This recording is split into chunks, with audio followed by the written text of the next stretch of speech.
get our guests up here.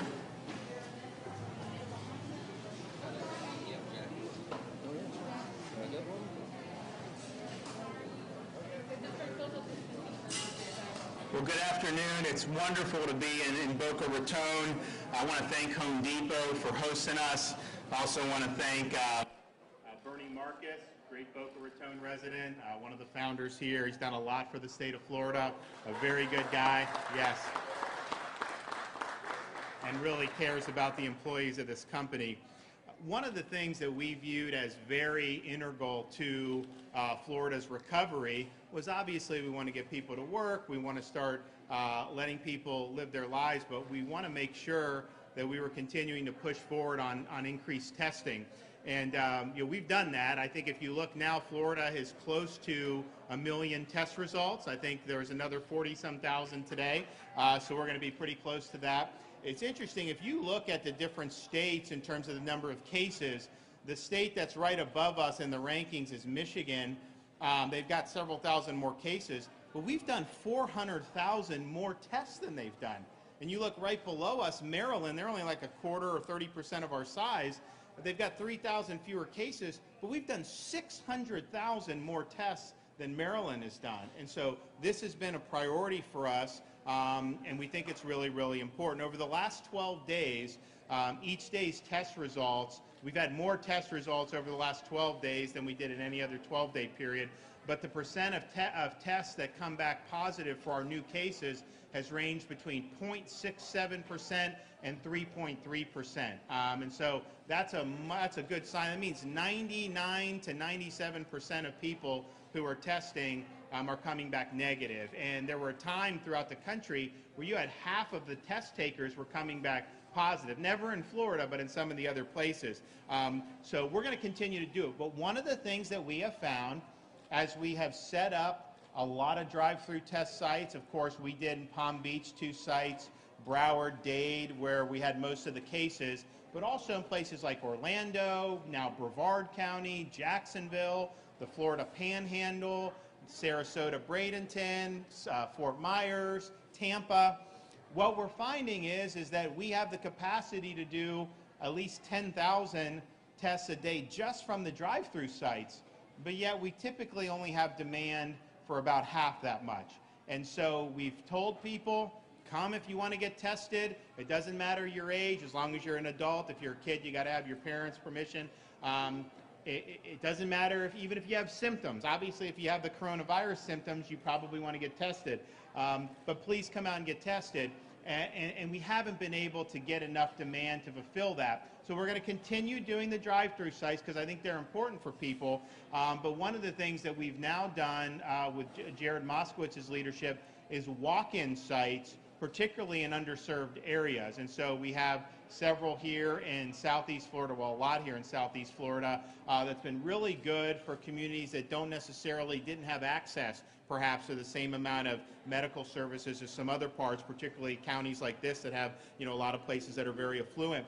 And that's been good, and that's been able to get testing. We've gone testing people in like agriculture industry, some of the workers there, to be able to see cases, and there have been cases there. So we want to keep doing that as well. But we also want to do it as convenient as possible for people. And so I want to thank Home Depot and I want to thank Publix for both agreeing to help us make testing even more accessible. And what we're going to be doing, and we're starting here today, we're going to have 3 testing sites in parking lots at Home Depot and 3 testing sites at parking lots in Publix. So this Home Depot here has now this testing site that is set up. And so if you're shopping and you want to get a test, you have the ability, very easy access. You don't even have to leave the parking lot to be able to do it. So we think that that's important as Florida continues to recover, that it's as accessible and as easy as possible for people. The numbers in terms of what Florida's done with the accessible sites is great. We've done about 200,000 tests just at our drive-through testing sites throughout the course of the epidemic, and the walk-up sites, we've done about 40-some thousand tests for that. So that's good. That's about 250,000 tests, which is very, very significant. In fact, we do more tests, we get more test results back in a single day sometimes than some of these smaller states have done throughout the entire course. But certainly if you go over a week in Florida, that's more than a lot of the states have done, which I think is very, very impressive. So we're going to have Home Depot on board. We're going to have Public on board. You also have 77 new privately run sites with CVS. You have 9 Walgreens sites, and you have 9 Walmart sites.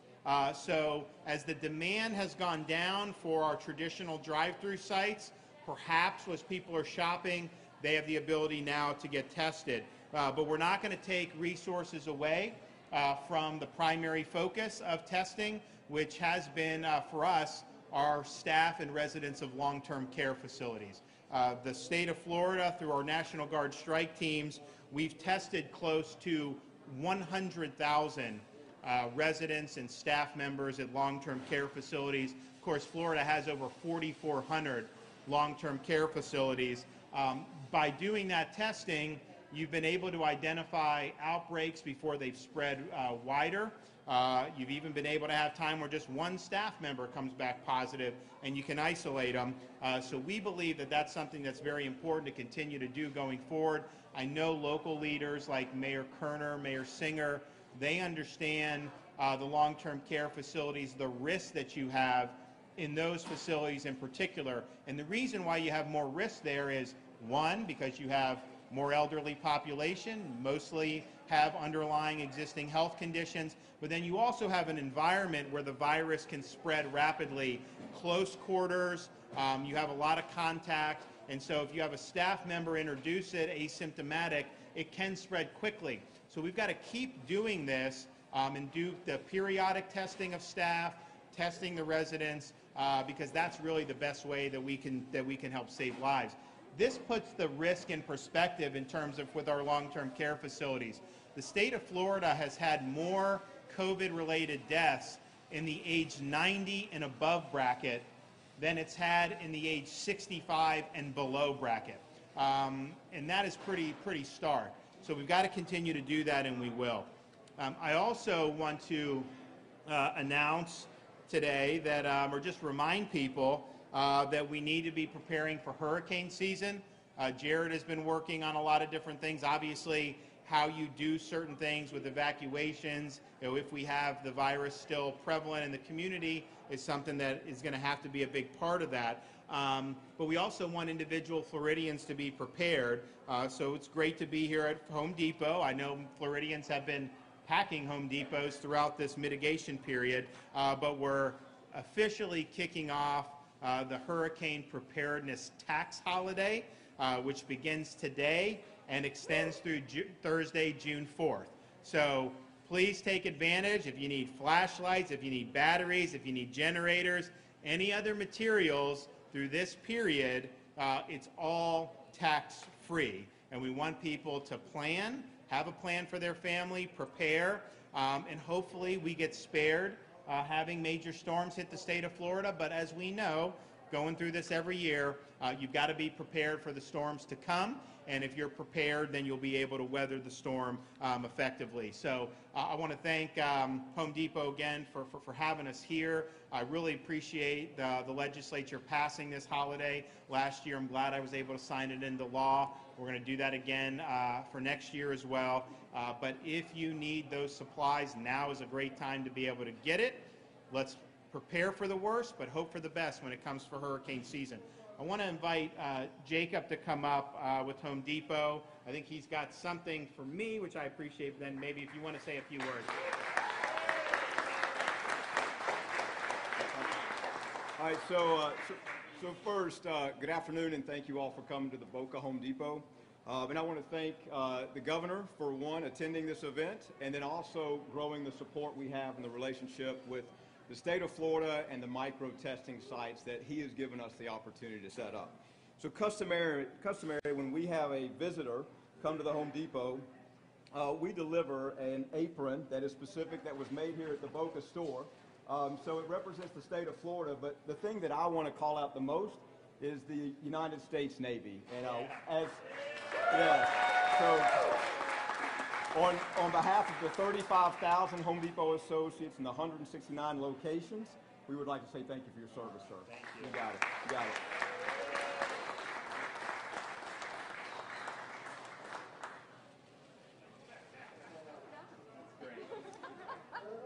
All right, so I'm going to talk about just two topics, a little bit of COVID and a little bit of hurricane preparation, and we appreciate the governor's message around prepare now, take advantage of this holiday. We believe it will look a little different this hurricane season than before. So look, I'll start out with just saying just some things that Home Depot has done, and we did it early and proactively, that visually you can see in the store. And I'd point out to the plexiglass shields to the left and right, the social distancing markers throughout the store. And then I want to call out the yellow aprons that some of our leaders are wearing. We're known for our orange aprons, but these leaders are wearing aprons called the social distancing captain. And these leaders bring to life all of our COVID processes and programs to make sure our associates and customers can really feel what it's like in our stores and to be safe. And then to talk about the hurricane preparation, look, back in the early 90s, Hurricane Andrew hit South Florida. And as a company, that's when we realized that disaster response had to be one of our priorities. And we take that very seriously. Our wish, our hope is that we will not have a hurricane landfall in 2020. But what we want to make sure is that everyone understands that we are prepared. We put a task force together of experienced hurricane leaders, and then we took what we've learned over the last 3 months with the COVID-19 response and the things that you're seeing throughout the store, and we have a plan. We will be able to serve our customers during the hurricane season with a landfall or without. And we are prepared, and then we ask you to do the same thing. The Home Depot Foundation has pre-fortified our nonprofit organizations with supplies to make sure they can respond as well quickly after a disaster. And as always, we will be here to support our local, state, and federal officials. We've been doing this for the past 3 months by donating masks and donating tens of millions of dollars to local healthcare facilities, hospitals, first responders, and what that looks like in South Florida is $250,000 just here in South Florida. So look, before I hand it over, I would just like to take a moment and thank all of the Home Depot associates, the 35,000 here in the state of Florida, for everything you've done. All right? So with that, I'm going to turn it over to the Florida Emergency Management Director, Jared Moskowitz.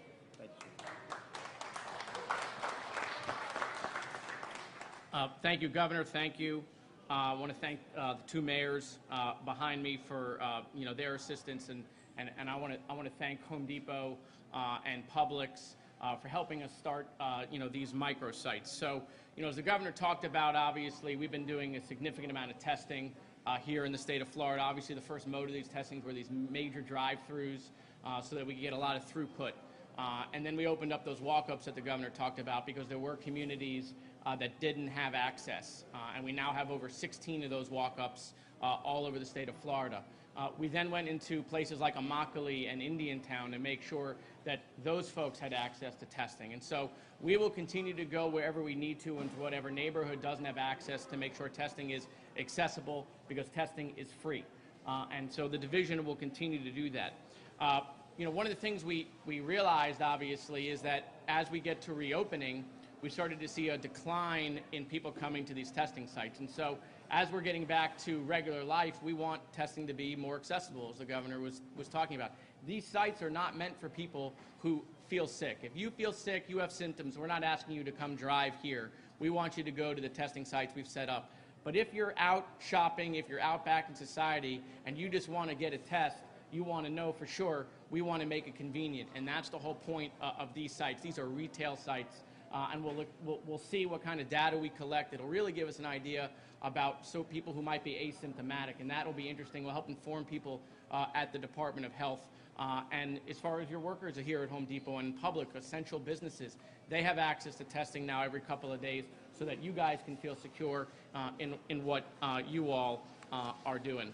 The governor talked about how the 100,000 tests we've done at long-term care facilities. We now are doing 10,000 tests per day at these long-term care facilities. They've been a priority of ours. It's why We were very early on in closing these facilities, looking at the lessons learned in the state of Washington, talking to my counterpart there, talking to the general of the National Guard out there, because obviously the state of Washington had the first outbreak in the nursing homes, and we will continue to make sure that they are a priority. It's why we're looking at things about helping them with negative pressure rooms and sanitation as well.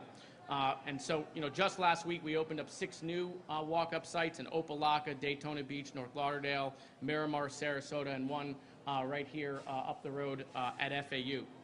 The mobile lab that we have, as far as we still know, we're the only one in the country that has a rapid mobile lab that we've been driving not just to nursing homes, but we'll be using that with the homelessness population because we want to make sure, obviously, that they are getting tested as well. And we will continue to find new and innovative ways as we can drive a lab to a location and get results in 24 hours. The governor has talked about hurricane season. I promise there's nobody who wishes we do not have a hurricane more than myself this year. But we'll be ready. The folks at the Division of Emergency Management are battle tested. You're talking Hermine, Matthew, Irma, Michael, Dorian, and now the pandemic. And so, we'll be ready. We've been at a level 1. It's the first time we've been at a level 1 carrying into hurricane season. And so we've done a lot of hurricane preparation. I've taken our planning cells, separated them out from the COVID-19 day-to-day response to make sure that they're doing hurricane COVID-19 response and the things that they would change. One of the big lessons learned from the pandemic is we have to have a lot of materials on hand. And so we have 10 million masks in reserve for hurricane season. We have 5,000 thermometers, 5 million gloves, 1 million face shields, and we went out and purchased 50 large capacity generators, just in case power restoration takes longer than usual. We're working with the CDC, FEMA, and the American Red Cross on shelter standards. We are also really leading the charge on non-congregate sheltering. That's using hotels as potential shelters.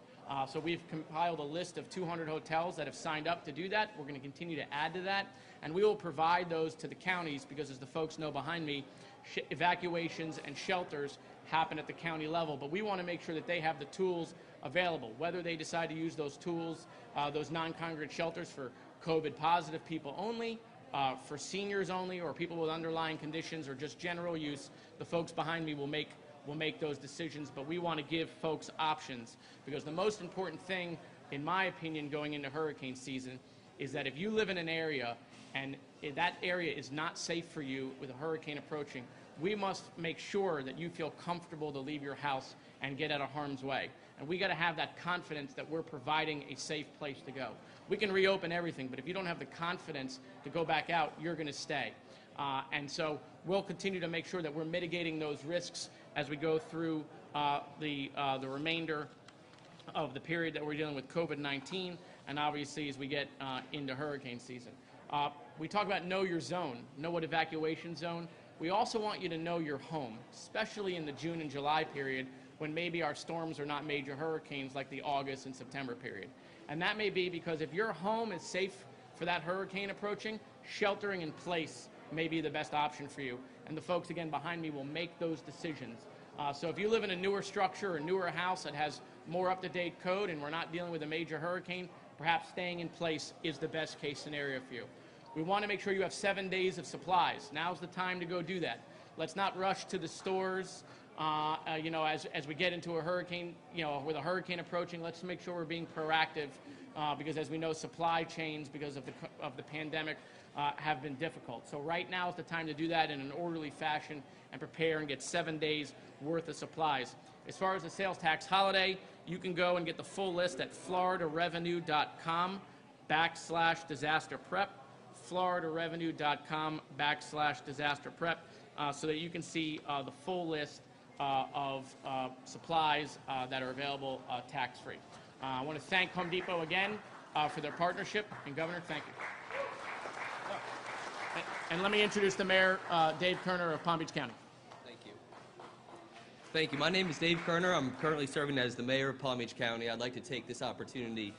First, Governor, thank you for being here in Palm Beach County.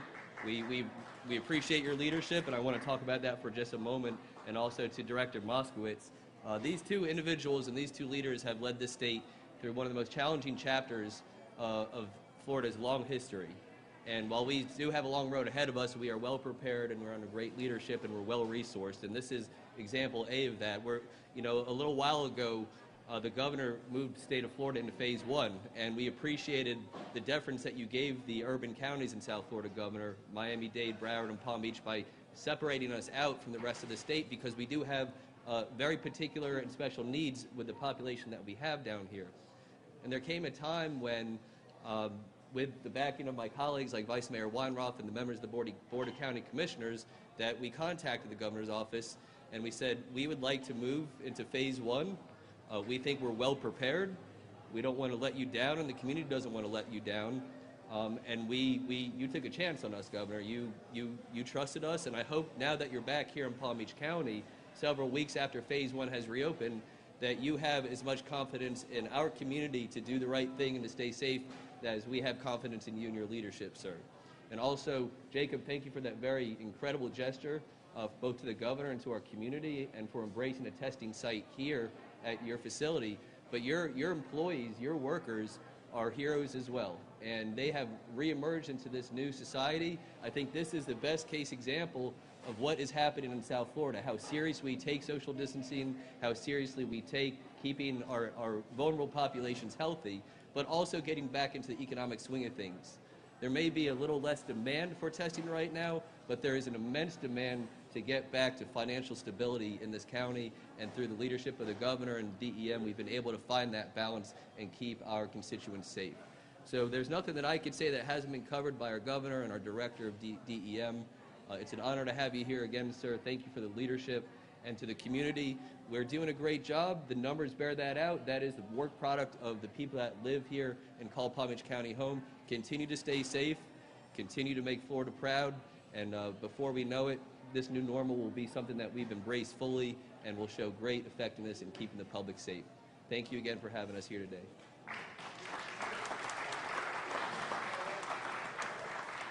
Well, good afternoon. I'm Boca Raton Mayor Scott Singer, and I wanted to also thank you, Governor, for your leadership during these very trying times. And thank you, Director Moskowitz. Director Moskowitz. It's not just your leadership, but your responsiveness of your entire administration, and your staff in particular, DEM, Director Moskowitz, has been a lifeline for some of the needs we've had at our city level.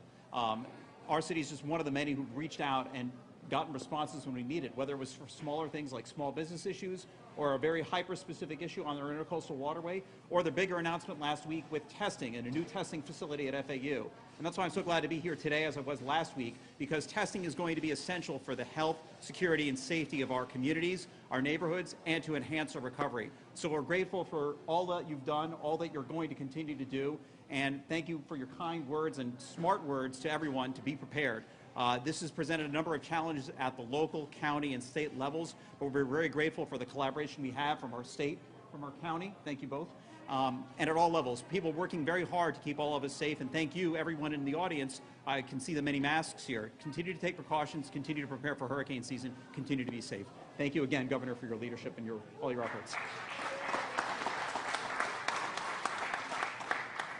Well, I want to thank the mayors for the collaboration, and really, you know, Palm Beach has been great working with the county, Broward, Miami-Dade. You know, we really believe that you got to collaborate. It's a bottom-up deal, particularly when you have counties that got a lot going on.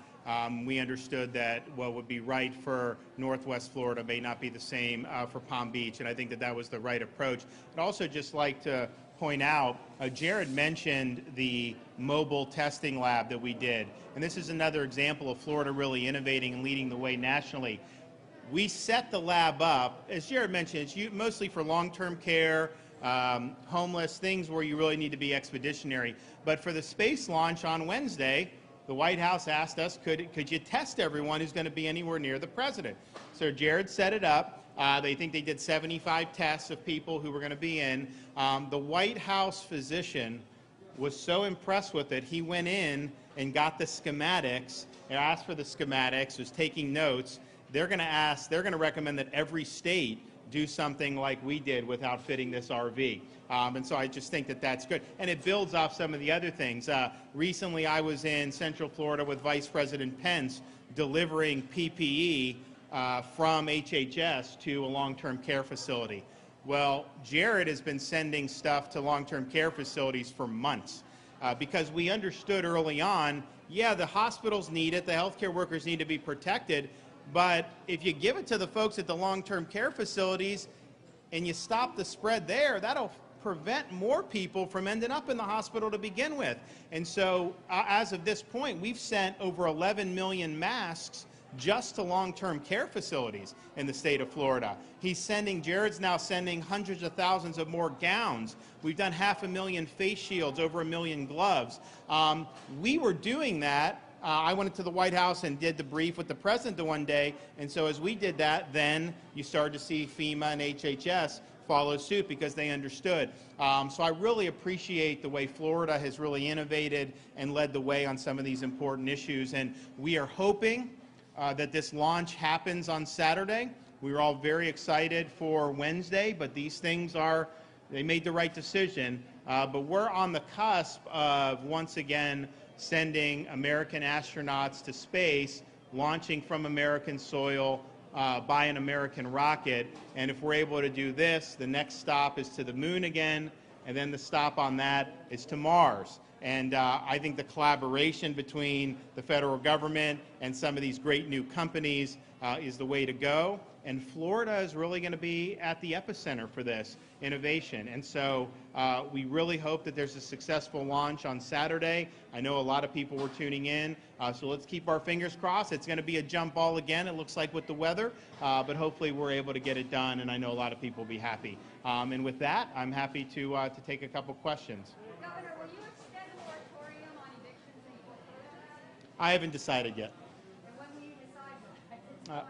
Yeah, probably, yeah. I mean, pretty soon. I mean, we've got a bunch of different things that are expiring. We obviously are also going to look at Florida's overall posture on some of the restrictions, and so we'll be having a lot of announcements, I think, over the next few days. Governor, does the state have enough contact tracers to address this pandemic? So this is interesting because no one was really talking about contact tracing 2-3 months ago. But the county health departments, in conjunction with the Florida Department of Health, have done a lot of contact tracing throughout this whole time period. And if you look at why, so obviously Miami, Broward, and Palm Beach, they had special challenges, partially because of the population being more urban, but it was the #1 landing spot for people leaving New York City, and that's just the fact, and so that makes it tough.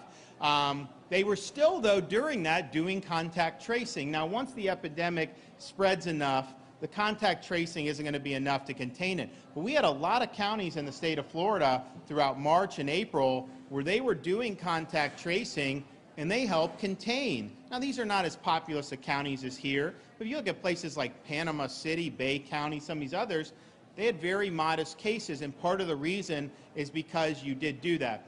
Now, there are going to be more that are added because we have the ability to do it, but I just want Floridians to know what's going to be done on that is going to be the traditional public health, call contacts, explain to them that they may have been exposed. We are not taking your cell phone data.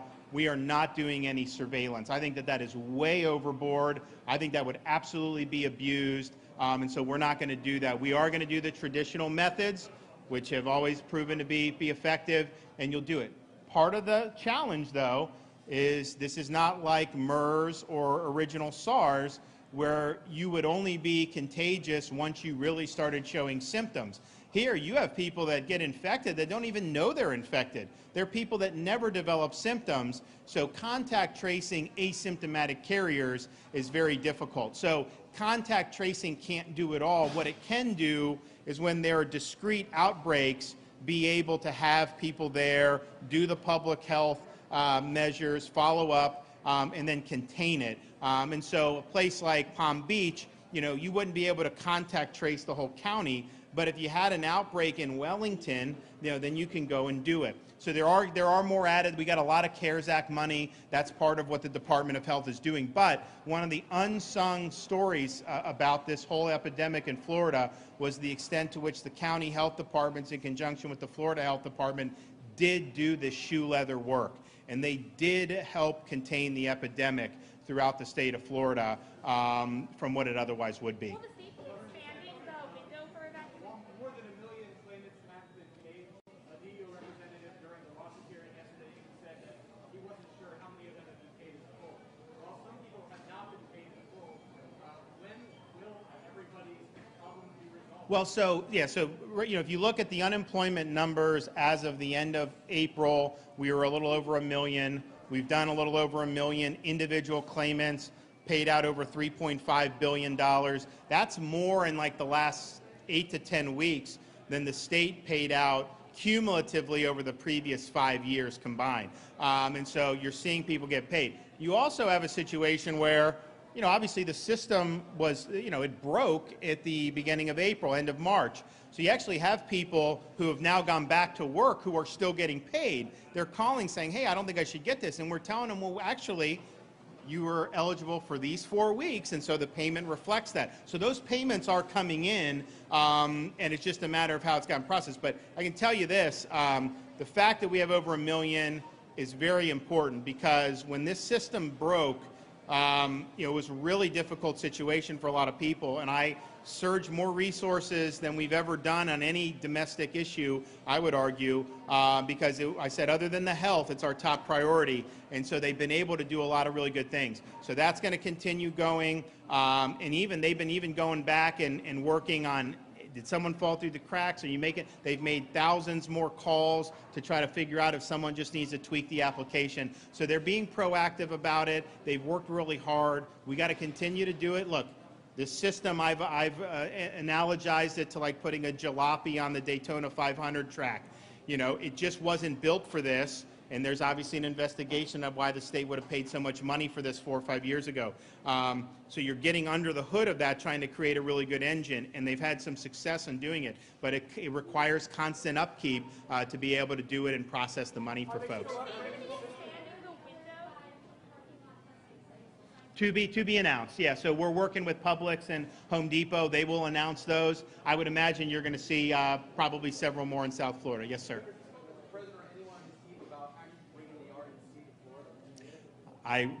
Yes. So we've done it, and in fact, we're working on it as we see fit, as they see fit.